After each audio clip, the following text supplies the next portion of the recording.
জুলাই সনদ আজই চূড়ান্ত করতে চায় জাতীয় ঐকমত্য কমিশন, বললেন আলী রিয়াজ। বাস্তবায়নে থাকবে না ধোঁকা দেওয়ার সুযোগ।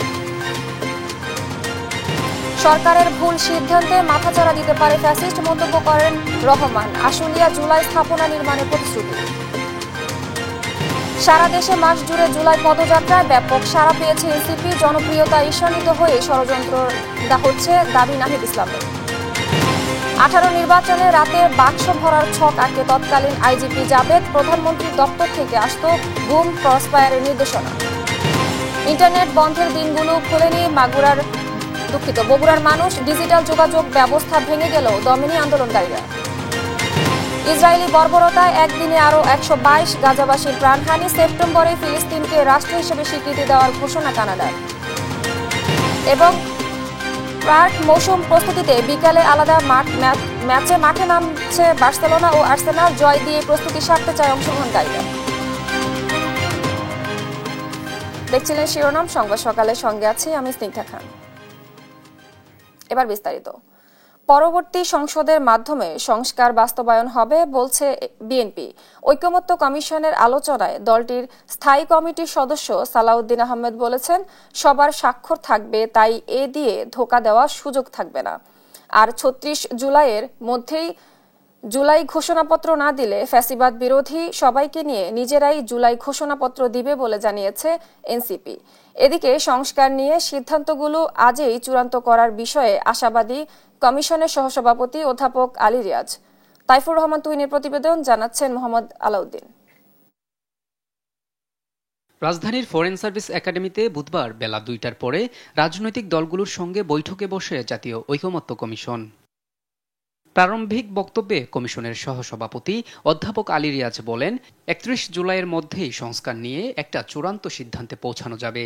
কালকে আমরা সুস্থতা তৈরি করে যাতে একটা সকলের কাছে গ্রহণযোগ্য ঐকমত্যের জায়গাগুলি চিহ্নিত করা আছে এরকম একটা সনদ আমরা সকলের হাতে তুলে দিতে পারি। বৈঠকের বাইরে জুলাই সনদের পাশাপাশি জুলাই ঘোষণাপত্র নিয়ে কথা বলেন রাজনৈতিক দলগুলো। 36 জুলাইয়ের মধ্যেই জুলাই ঘোষণাপত্র প্রকাশের জোর দাবি তুলে এনসিপি। যে সরকার যদি জুলাই মাসের মধ্যে জুলাই ঘোষণাপত্র জারি না করেন, তাহলে আমরা এনসিপির পক্ষ থেকে সকল শরিকদেরকে সাথে নিয়ে, ফ্যাসিবাদ বিরোধী সকল পক্ষকে সাথে নিয়ে আমরা জুলাই ঘোষণাপত্র জারি করব। আর জামায়াত ইসলামী চাই জুলাই সনদকে আইনি ভিত্তি দিতে। জুলাই ঘোষণাপত্র নিয়েও কথা বলে দলটি। যে কটা প্রক্রিয়া আলোচনা হচ্ছে, আরেকটা হলো এলএফওর মতো করে লিগ্যাল ফ্রেমওয়ার্ক অর্ডার, যা নাকি 1970 সালে জারি হয়েছিল, এই সিস্টেমও মানা যায়। তো জাতীয় সনদ যেটা, সেটা তো আমাদের এই মিটিংয়ের আউটকাম। ওনারা বলছেন যে এটা ওনারা ঠিক করবেন এবং আমাদের কাছে একটা রাফ কাগজও পাঠিয়ে যাচ্ছে। বিএনপির স্থায়ী কমিটির সদস্য সালাউদ্দিন আহমেদ জানান, জুলাই সনদে সবার স্বাক্ষর থাকবে, পরবর্তী সংসদের মাধ্যমে তা বাস্তবায়িত হবে। এটি নিয়ে ধোঁকা দেওয়ার সাহস কোনো রাজনৈতিক দলের থাকবে না।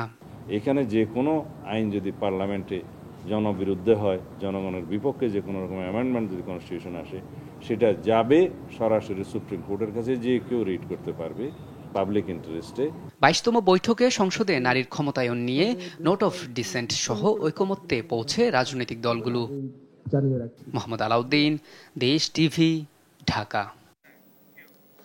ফ্যাসিবাদী অপশক্তি রাষ্ট্র রাজনীতিতে পুনর্বাসিত হতে উৎপেতে আছে। সরকারের ভুল সিদ্ধান্ত দেশের গণতন্ত্রে উত্তরণের যাত্রাপথকে সংকটে ফেলে দিবে বলে মন্তব্য করেছেন বিএনপির ভারপ্রাপ্ত চেয়ারম্যান তারেক রহমান। বলেছেন, প্রতিটি নাগরিকের মত প্রকাশ নিশ্চিত করতেই নির্বাচনকে অগ্রাধিকার দেয় বিএনপি। বিস্তারিত সাইফুল রিপনের প্রতিবেদনে। শ্রমিক ছাত্র জনতার অভ্যুত্থান 2024, নারকীয় আশুলিয়া স্মরণে প্রতিবাদ সভা। 5 আগস্ট আলামত গায়েব করতে অভ্যুত্থানে শহীদদের মৃতদেহে আইন শৃঙ্খলা বাহিনীর আগুন দেয়ার নারকীয়তার বীভৎস স্মৃতি উঠে আসে মঞ্চের এক পাশে। অভ্যুত্থানে শহীদদের স্মৃতি স্মরণ করে কান্নায় ভেঙে পড়েন স্বজনরা। দাবি করেন, শেখ হাসিনা সহ গণহত্যায় জড়িত সকলের বিচার।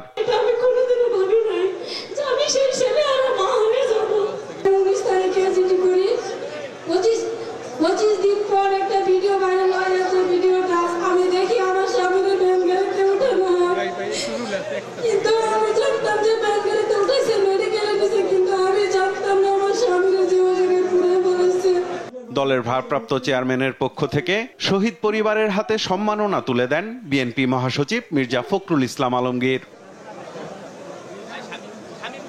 প্রধান অতিথির বক্তব্যে তারেক রহমান বলেন, কয়েকজন মানুষ দেশ পরিচালনা করবেন, তার জন্য গেল 15-16 বছরে জীবন দেয়নি দেশের মানুষ। বলেন, জনগণের ক্ষমতায়নের রাজনীতি প্রতিষ্ঠা করতে চায় বিএনপি।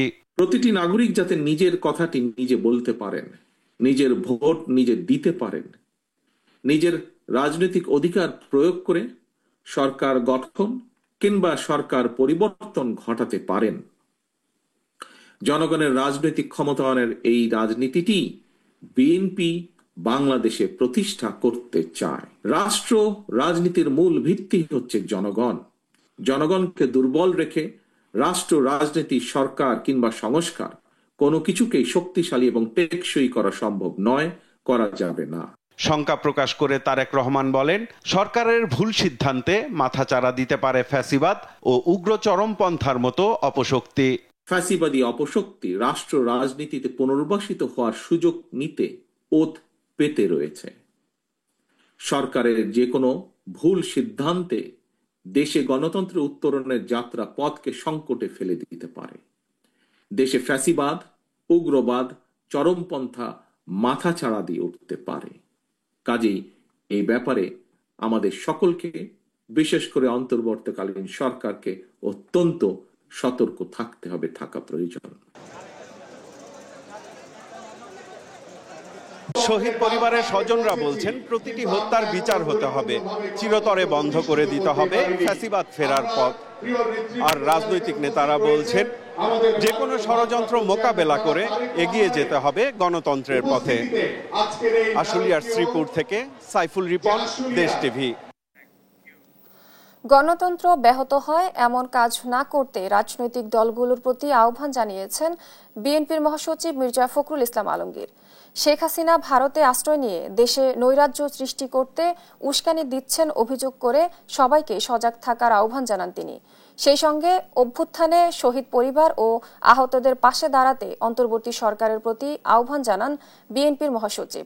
সাইফুল রিপনের আরেকটি প্রতিবেদন। নারকীয় আশুলিয়া স্মরণে বিএনপির এই প্রতিবাদ সভায় যোগ দেন ঢাকা জেলার সব ইউনিটের বিভিন্ন স্তরের নেতাকর্মীরা। রাষ্ট্রযন্ত্রের মদদে সব হত্যাকাণ্ডের বিচার দাবি করে নেতাকর্মীরা বলেন, এমন ব্যবস্থা গড়ে তুলতে হবে যাতে আর কখনোই ফ্যাসিবাদ ফিরতে না পারে। বহির্বিশ্বের কোনো চক্রান্তের কাছে যেন আমাদের এই জাতি মাথা নত না করে। আশুলিয়াতে নারকীয় ঘটনা ঘটেছে, পুড়িয়ে মানুষ হত্যার ঘটনা, এটা বাংলাদেশে খুব বেশি দৃষ্টান্ত নাই। অতএব সেরকম প্রেক্ষাপটে আজকে যাদেরকে আমরা সম্মাননা দিচ্ছি, আমরা আশুলিয়াবাসী ধন্য। সুখকে আমরা শক্তিতে পরিণত করব এবং আগামী বাংলাদেশ হবে বৈষম্যহীন একটি বাংলাদেশ। প্রত্যেকটি হত্যার প্রকৃত বিচার আমরা চাই এবং দৃশ্যমান বিচার আমরা দেখতে চাই। কেন্দ্রীয় নেতারা বলেন, নির্বাচন নিয়ে যারা ষড়যন্ত্র করবে তারা জনবিচ্ছিন্ন হয়ে পড়বে। এ সময় নির্বাচনের প্রস্তুতি নিতে নেতাকর্মীদের আহ্বান জানান তারা। কোন ষড়যন্ত্রকারী যাতে বাংলাদেশে আর সফল হতে না পারে। এই নির্বাচন নিয়ে যারা ষড়যন্ত্র করছে তারাই জনগণ থেকে বিচ্ছিন্ন হয়ে যাবে। শুধু সংস্কার নয়, নির্বাচন এবং সংস্কার মধ্য দিয়ে দেশে একটা জনগণের সত্যিকার সরকার প্রতিষ্ঠিত হবে। যে কোনো ষড়যন্ত্র মোকাবিলায় সবাইকে সজাগ থাকার আহ্বান জানান বিএনপি মহাসচিব। বন্ধুগণ, আজকে আপনারা সবাই জানেন যে হাসিনা পালিয়ে গেছে ভারতে। ভারত তাকে আশ্রয় দিয়েছে। আপনারা দেখেছেন যে সেখান থেকে সে বিভিন্ন অডিও ভার্সনে, কথায়, ভিডিওতে এখানে আবার বাংলাদেশে নৈরাজ্য সৃষ্টি করবার জন্য বিভিন্ন রকম সেই প্রভোকেশন, উত্তেজনা ছড়ানোর চেষ্টা করছে এবং তারা এর মধ্যে চেষ্টা করেওছে। গোপালগঞ্জে ইতিমধ্যে তারা সেই অবস্থা তৈরি করেছে। বন্ধুগণ, এই কথাগুলি বলছি এই জন্যে যে একটা জাতিকে তার নিজের দেশকে রক্ষা করার জন্য, জাতিকে রক্ষা করার জন্য তাদের নিজেকে প্রত্যেককে সজাগ হয়ে থাকতে হবে। মতবিরোধ মিটিয়ে রাজনৈতিক দলগুলোকে গণতান্ত্রিক ব্যবস্থায় ফেরার আহ্বানও জানান মির্জা ফখরুল ইসলাম আলমগীর। আজকে অনেক কথা হচ্ছে, রাজনৈতিক বাদানুবাদ হচ্ছে, হবেই, গণতন্ত্র সেটা স্বাভাবিক, কিন্তু এমন কোনো কিছু করবেন না যাতে আবার গণতন্ত্র ব্যাহত হয়। রাজনৈতিক দলগুলোর কাছে আমাদের সেটাই আহ্বান থাকবে। এদিন আন্তরিকভাবে গণ অভ্যুত্থানে শহীদ পরিবার ও আহতদের পাশে দাঁড়াতে সরকারের প্রতি আহ্বান জানান বিএনপি মহাসচিব। আমি এই সরকারকে আহ্বান জানাবো। সাইফুল রিপন, দেশ টিভি, ঢাকা। বিএনপির ভাইস চেয়ারম্যান আব্দুল আউয়াল মিন্টু বলেছেন, আগামী সংসদ নির্বাচনে অংশ নেবেন দলের চেয়ারপারসন বেগম খালেদা জিয়া। তিনি এখন সুস্থ আছেন। বুধবার দুপুরে ফেনীতে একটি অনুষ্ঠানে অংশ নিয়ে সাংবাদিকদের প্রশ্নের জবাবে এ কথা বলেন আব্দুল আউয়াল মিন্টু। সুষ্ঠু নির্বাচন হলে বিএনপি জয়লাভ করবে উল্লেখ করে তিনি বলেন, ফেব্রুয়ারিতে প্রথম সপ্তাহের মধ্যে নির্বাচনের প্রতিশ্রুতিতে দলের আস্থা রয়েছে।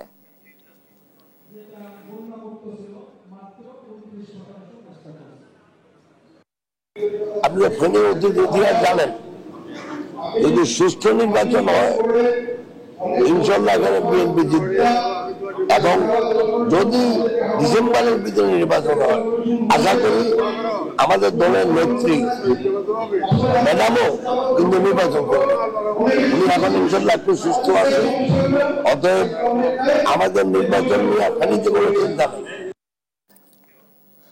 দেশের মানুষ সমতা ও ন্যায্যতা চায়, সেই প্রত্যাশা পূরণেই নতুন বাংলাদেশ গড়ে তোলার প্রত্যয় ব্যক্ত করেছেন জাতীয় নাগরিক পার্টির আহ্বায়ক নাহিদ ইসলাম। বুধবার রাতে সাভারের আশুলিয়ায় বাইপাইলে জুলাই পদযাত্রা সমাপনী সভায় এ কথা বলেন তিনি। এ সময় ভারত সরকারকে শেখ হাসিনাকে ফেরতের আহ্বান জানান দলের মুখ্য সমন্বয়ক নাসির উদ্দিন পাটোয়ারি। তারেক মাহমুদ সুজনের রিপোর্ট। বিচার সংস্কার, গণপরিষদ নির্বাচন এবং জুলাই সনদ ও ঘোষণাপত্রের দাবিতে মাসব্যাপী দেশ জুড়ে পথসভা করেছে এনসিপি। বুধবার রাতে সাভারের আশুলিয়ায় এসে শেষ হয় এই পদযাত্রা। এ সময় ভারতের কাছে শেখ হাসিনাকে ফেরত চান এনসিপি নেতারা। একই সঙ্গে পুরনো দিনের সহিংস রাজনীতিতে এনসিপি ফিরতে চায় না বলেও জানান তারা। মতবিভেদ থাকবে, মতবিরোধ থাকবে, কিন্তু সেটা নিয়ে আলোচনা হবে। প্রতিহিংসা, সহিংসতা, প্রাণনাশের হুমকি, সেই রাজনৈতিক সংস্কৃতিতে আমরা আর ফেরত যাব না। আমরা ভারত সরকারকে বলবো, আমরা ভারতীয় জনগণের বিরোধী নই। আপনি দ্রুত বাংলাদেশের সরকারের কাছে শেখ হাসিনাকে ফেরত দিন, কারণ সে এখানে খুন করে পালিয়েছে। আমাদের শহীদি ভাইয়েরা এখনো অপেক্ষারত রয়েছে শেখ হাসিনার বিচারের জন্য। দলের আহ্বায়ক নাহিদ ইসলাম বলেন, দেশের মানুষ সমতা, ন্যায় ও ইনসাফ চায়। এই প্রত্যাশা পূরণেই নতুন বাংলাদেশ গড়ে তোলা হবে, রচনা করা হবে নতুন সংবিধান। বাংলাদেশের মানুষ যেই সমতা, যেই ন্যায্যতা, যেই মানবিক মর্যাদা এবং ইনসাফ চায়, তার ভিত্তিতেই আমরা এই বাংলাদেশকে নতুন করে গড়ে তুলব, নতুন সংবিধান তৈরি করব। নাহিদ ইসলাম বলেন, মাস জুড়ে দেশের পথে প্রান্তরে পদযাত্রায় যে জনস্রোত নেমে এসেছিল তাতে ঈর্ষান্বিত হয়ে এনসিপির বিরুদ্ধে নানা ষড়যন্ত্র হয়েছে। বিভিন্ন জায়গায় বাধা ও হামলা করা হয়েছে, কিন্তু থেমে যায়নি এনসিপি। পদযাত্রায় যেই জনস্রোত নেমে এসেছিল, সেই জনস্রোতে ঈর্ষান্বিত হয়ে আমাদের বিরুদ্ধে অপপ্রচার চালানো হয়েছে, আমাদেরকে বিভিন্ন জায়গায় বাধা দেওয়া হয়েছে, হামলা করা হয়েছে, কিন্তু আমরা থেমে যাইনি। জুলাই পদযাত্রা শেষে বুধবার রাতে রাজধানীর বাংলা মোটর কেন্দ্রীয় কার্যালয়ে পৌঁছালে নেতাদের ফুল দিয়ে বরণ করে নেয় ঢাকা মহানগরের নেতাকর্মীরা। তারেক মাহমুদ সুজন, দেশ টিভি, ঢাকা। কুমিল্লায় স্থানীয় সরকার উপদেষ্টা আসিফ মাহমুদের বিরুদ্ধে ষড়যন্ত্রের প্রতিবাদে অনুষ্ঠিত বিক্ষোভ সমাবেশে হামলা, ধাওয়া পাল্টা ধাওয়ার ঘটনা ঘটেছে। এই ঘটনায় আসিফ মাহমুদের অন্তত 10 থেকে 12 জন সমর্থক আহত হয়েছেন বলে জানা গেছে। বুধবার বিকেলে পূর্ব ঘোষিত কর্মসূচি অনুযায়ী মুরাদনগর উপজেলা সদরের আল্লাহ চত্বরে এনসিপির নেতৃবৃন্দ ও আসিফের সমর্থকরা বিক্ষোভ নিয়ে জামায়াত হন। এ সময় পার্শ্ববর্তী জেলা পরিষদের মার্কেট থেকে অপর একটি পক্ষ ইট পাটকেল ছোড়ে। শুরু হয় ধাওয়া পাল্টা ধাওয়া। এ সময় উপদেষ্টা আসিফ মাহমুদের 10 থেকে 12 জন সমর্থক এবং 6 সাংবাদিক আহত হয়। হামলায় ইন্ধনদাতাদের বিরুদ্ধে ব্যবস্থা নেওয়ার কথা বলেছে পুলিশ। এনসিপির একটা প্রোগ্রাম ছিল, এখানে মিছিল একটা করার কথা ছিল, ওরা লিখিতভাবে আমাদেরকে ইনফর্ম করেছে বিষয়টা, তো সেই অনুযায়ী ওরা ওদের প্রোগ্রাম শুরু করছে। কিন্তু আমরা আমাদের গোপন তথ্য জানতে পারছি বিএনপির একটা প্রোগ্রাম হওয়ার কথা, যদিও তারা আমাদেরকে অফিসিয়ালি সেটা ইনফর্ম করে নাই। তো আমরা জানার পরে আমরা এই দুটো বিষয় যেন কোনো প্রবলেম ক্রিয়েট না হয়, আমরা দুনো পক্ষের সাথে কথা বলেছি, চেষ্টাও করেছি।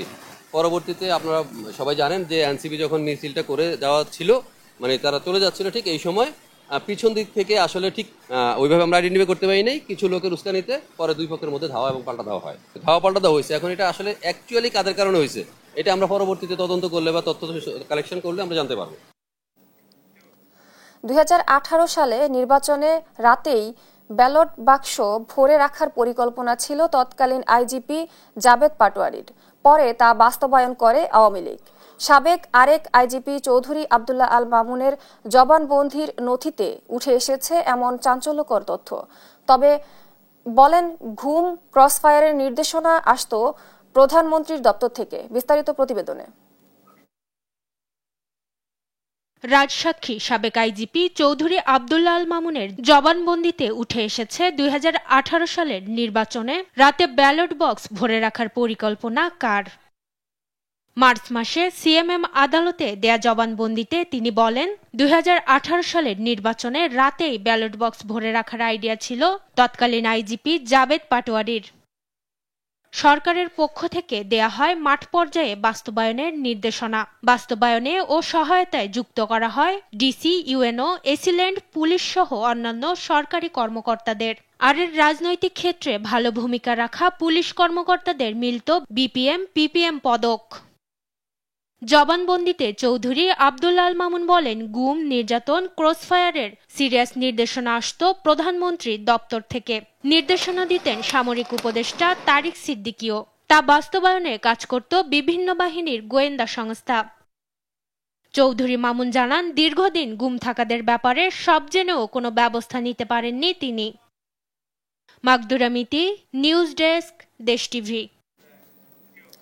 ভোটার সংখ্যা বিবেচনায় গাজীপুরে বাড়ছে একটি আসন, আর সর্বনিম্ন হিসেবে বাগেরহাটে কমবে এক আসন। এ তথ্য জানিয়েছেন নির্বাচন কমিশনার আনোয়ারুল ইসলাম সরকার। এছাড়াও 39টি আসনে পরিবর্তন আসছে জানিয়ে তিনি বলেন, 10 আগস্ট পর্যন্ত এ বিষয়ে দাবি ও আপত্তি নেওয়া হবে। বুধবার বিকেলে নির্বাচন ভবনে সাংবাদিকদের এসব কথা জানান ইসি আনোয়ার। প্রকাশ করা হয়েছে 300 আসনের সীমানা নির্ধারণের খসড়া। শিবলি রায় রিপোর্ট, জানাচ্ছেন মাকদুরা মিতি। সবচেয়ে বেশি ভোটার যেই জেলায় সেখানে আসন বাড়ানোর প্রস্তাব এবং সর্বনিম্ন ভোটারের জেলায় আসন কমানোর প্রস্তাব করেছে কারিগরি কমিটি। এজন্য গাজীপুরে একটি আসন বাড়ানো ও বাগেরহাটে একটি আসন কমানোর প্রস্তাব দিয়েছে কমিটি। 39টি আসনে পরিবর্তন আসছে ও 10 আগস্ট পর্যন্ত এ বিষয়ে দাবি আপত্তি নেওয়া হবে বলে জানিয়েছেন ইসি আনোয়ারুল ইসলাম সরকার। 10 আগস্ট পর্যন্ত সংযোজন, বিয়োজন, আপত্তি থাকতে পারে। সেই আপত্তিগুলো আমাদের যে ডিলিমিটেশন আইন 2021-এর 6-এর 3 এবং 4 উপধারা অনুযায়ী আমরা আপত্তিগুলো নিব এবং আপত্তিগুলোর ভিত্তিতে আমরা আসন ভিত্তিক শুনানি নিব। শুনানি গ্রহণের পর যদি চেঞ্জ বা সংযোজন বিয়োজনের প্রয়োজন মনে করে কমিশন, তখন চূড়ান্ত একটা গেজেট নোটিফিকেশন করে আমাদের 300 আসন ফাইনাল করা। সীমানা নির্ধারণ বিষয়ে তিনি বলেন, এটি পুনর্নির্ধারণের গেজেট প্রকাশের অনুমতি দিয়েছে ইসি। বৃহস্পতিবারের মধ্যেই তা প্রকাশ করা হবে। কিছুদিন আগে আমাদের একটা টেকনিক্যাল কমিটি হয়েছে। সেই টেকনিক্যাল কমিটিটা তাদের রিপোর্ট সাবমিশনের পরে আরেকটা যে আমার নেতৃত্বে যে একটা কমিটি আছে সেই কমিটিতে প্লেস করেছেন। সেই কমিটি এটি যাচাই বাছাই করে ওই কমিটির যে রিপোর্টটা সেটার সাথে তারা একমত পোষণ করে। একমত পোষণ করার প্রেক্ষিতে এটা কমিশনে আমরা প্লেস করি। কমিশন সেটা অনুমোদন দিয়েছেন এবং আশা রাখি আমরা যে আর আগামী দিন এটি গেজেট আকারে খসড়া আকারে প্রকাশ। 250-এর কাছাকাছি জেলার সীমানা পুনর্নির্ধারণে আবেদন ছিল না, তাই এসব জায়গায় পরিবর্তন করা হয়নি বলেও জানান আনোয়ারুল। এদিকে বুধবার বিকেলে নির্বাচন কমিশনে এসে সিইসির সঙ্গে প্রবাসী ভোটারদের ভোটাধিকার নিশ্চিত করা এবং ভোটিং পদ্ধতির বিষয়ে আলোচনা করেন এনসিপির 3 সদস্যের প্রতিনিধি দল। নির্বাচন কমিশন যেন প্রতি 2 সপ্তাহ অন্তর অন্তর অনলাইন ব্রিফিং করেন, যে অনলাইন ব্রিফিং এর মাধ্যমে তারা আপডেট জানান যে প্রবাসীদের যে ভোটাধিকার সেটা নিশ্চিত করার জন্য তারা কি পদক্ষেপ গ্রহণ করেছেন, প্রবাসীরা এক্ষেত্রে কি কাজ করতে পারে এবং কখন কোন প্রোগ্রেসটা হচ্ছে সেটা যেন তারা সাথে সাথে জানতে পারে। মাগদোরা মিতি, দেশ টিভি, ঢাকা। যুক্তরাষ্ট্র ঘোষিত শুল্ক হার কমাতে মার্কিন কর্মকর্তাদের সঙ্গে তৃতীয় পর্যায়ের দ্বিতীয় দিনের আলোচনা শেষ করছে বাংলাদেশ প্রতিনিধি দল। বাংলাদেশ সময় বুধবার সন্ধ্যা শুরু হয়, চলে রাত ৩টা পর্যন্ত। তবে শেষ দিনে শুল্ক হার কমানোর সিদ্ধান্ত হবে বলে জানিয়েছেন তারা। বাণিজ্য উপদেষ্টা শেখ বশির উদ্দিনের নেতৃত্বে একটি দল যুক্তরাষ্ট্রের সঙ্গে আলোচনা করতে ওয়াশিংটনে রয়েছে। যুক্তরাজ্যের বাণিজ্য প্রতিনিধির সঙ্গে গত মঙ্গলবার প্রথম দিনে ও বুধবার দ্বিতীয় দিনের আলোচনা হয়। ইউএসটিআর এর সঙ্গে এ আলোচনা চলবে আজ বৃহস্পতিবারও। বাংলাদেশি পণ্যে গত ২ এপ্রিল ৩৭% পাল্টা শুল্ক আরোপের ঘোষণা দিয়েছিল যুক্তরাষ্ট্র। ৩ মাসের জন্য এই সিদ্ধান্ত স্থগিত রাখার পর ডোনাল্ড ট্রাম্প ৮ জুলাই জানান বাংলাদেশের জন্য যুক্তরাষ্ট্রের পাল্টা শুল্কের হার হবে ৩৫%, যা কার্যকর হবে ১ আগস্ট থেকে।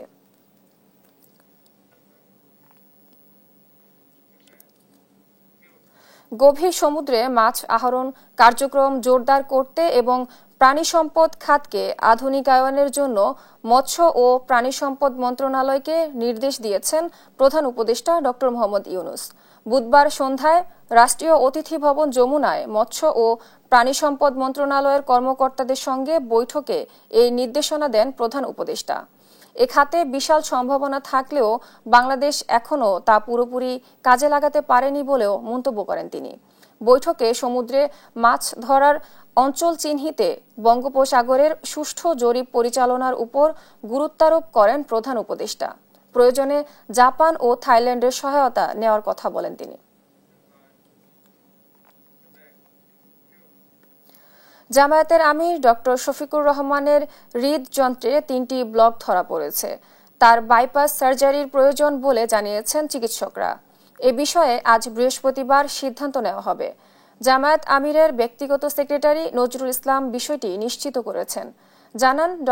শফিকুর রহমানের এনজিওগ্রাম করার পর হার্টে 3টি ব্লক ধরা পড়েছে। চিকিৎসকদের পরামর্শ অনুযায়ী তিনি এখন হাসপাতালে ভর্তি আছেন।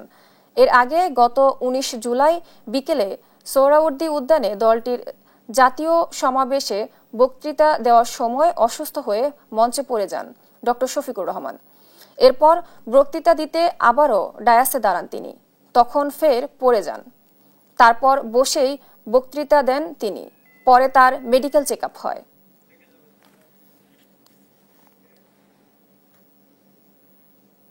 রাষ্ট্র মেরামতে জুলাই গণ অভ্যুত্থানের সময় ও পরবর্তীতে দেশের মানুষের এমন ত্যাগ আগে কখনো দেখা যায়নি বলে মন্তব্য করেছেন আইন উপদেষ্টা আসিফ নজরুল।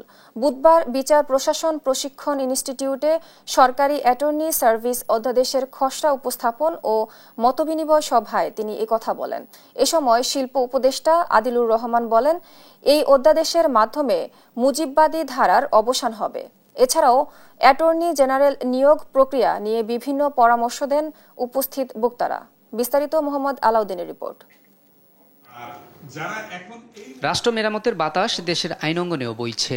এরই অংশ হিসেবে বুধবার রাজধানীর বিচার প্রশাসন প্রশিক্ষণ ইনস্টিটিউটে সরকারি অ্যাটর্নি সার্ভিস অধ্যাদেশের খসড়া উপস্থাপন ও মতবিনিময় সভা অনুষ্ঠিত হয়। এ সময় দেশের বিভিন্ন কোর্টে অ্যাটর্নি জেনারেলের নিয়োগ প্রক্রিয়া নিয়ে পরামর্শ দেন উপস্থিত আইনজীবীরা। We have to take some approach so that the new law is implemented to its fullest. Let the government decide on policy matters when they will implement. সেবার একটা অ্যাটর্নি সার্ভিস কমিশন রাখতে হবে। আমাদের কনস্টিটিউশনে বলা আছে বিচারকগণ দায়িত্ব পালনের ক্ষেত্রে স্বাধীন থাকবেন। ঠিক একইভাবে অ্যাটর্নি সার্ভিসে নিযুক্ত কর্মকর্তা কর্মচারীগণ দায়িত্ব পালনের ক্ষেত্রে স্বাধীন থাকতে হবে। আর এই অধ্যাদেশের মাধ্যমে দেশের আইন অঙ্গন মুজিববাদী ধারা থেকে বেরিয়ে আসতে পারবে বলে মত দেন শিল্প উপদেষ্টা আদিলুর রহমান। বিচার ব্যবস্থা তার সেই ভেঙে পড়া অবস্থা থেকে বের হয়ে আসতে পারে এবং সেখানে স্বাধীনভাবে প্রসিকিউশন নিয়ে যারা কাজ করবেন প্রসিকিউশন জুলাই অভ্যুত্থান এবং পরবর্তী সময়ে রাষ্ট্র সংস্কারে এত ত্যাগ দেশের মানুষ আগে কখনো করেনি উল্লেখ করে আইন উপদেষ্টা আসিফ নজরুল বলেন, দেশ সংস্কারে এখনই উপযুক্ত সময়। এত কষ্ট এত ত্যাগ কখনোই বাংলাদেশের মানুষ কোনো সংস্কারের জন্য বা রাষ্ট্র মেরামতের জন্য কখনো করে নাই। আমাদের যে একটু সুশাসন প্রতিষ্ঠা, মানবাধিকার প্রতিষ্ঠার যে সুযোগ এসেছে, এবার যদি আমরা সেই সুযোগটা মিস করি, আমার মনে হয় আগামী কয়েক দশকে আমরা এই সুযোগ পাবো না। সভায় নিম্ন আদালতে সরকারি আইনজীবীদের বিরুদ্ধে ওঠা নানা অভিযোগ তুলে ধরেন আইন উপদেষ্টা। মোহাম্মদ আলাউদ্দিন, দেশ টিভি, ঢাকা। জুলাই আসলে মনে পড়ে ইন্টারনেট বন্ধের সেই দিনগুলোর কথা। ছাত্র জনতার আন্দোলনকে দমাতে সুপরিকল্পিতভাবে একটি জাতিকে কিভাবে অন্ধকারে রাখার চেষ্টা করা হয়েছিল, যা আজও হতবাক করে বাংলার মানুষদের। ইন্টারনেট না থাকায় একদিকে যেমন ভেঙে পড়েছিল ডিজিটাল যোগাযোগ ব্যবস্থা, অন্যদিকে মুখ থুবড়ে পড়েছিল ই-কমার্স, সাথে বন্ধ হয়ে গিয়েছিল অবাধ সংবাদ প্রবাহ। কেমন ছিল সেই অন্ধকারের দিনগুলো, জানাচ্ছেন বগুড়া প্রতিনিধি সঞ্জু রায়। 2024 জুলাই শিক্ষার্থীদের কোটা সংস্কার আন্দোলন যখন রূপ নেয় ছাত্র জনতার গণ অভ্যুত্থানে, তখন নাগরিকদের অন্ধকারে রাখতে কয়েক দফায় বন্ধ করা হয় সারা দেশের ইন্টারনেট সেবা। রংপুরে আবু সাইদের মৃত্যুতে পুরো জাতি রাজপথে গর্জে ওঠে।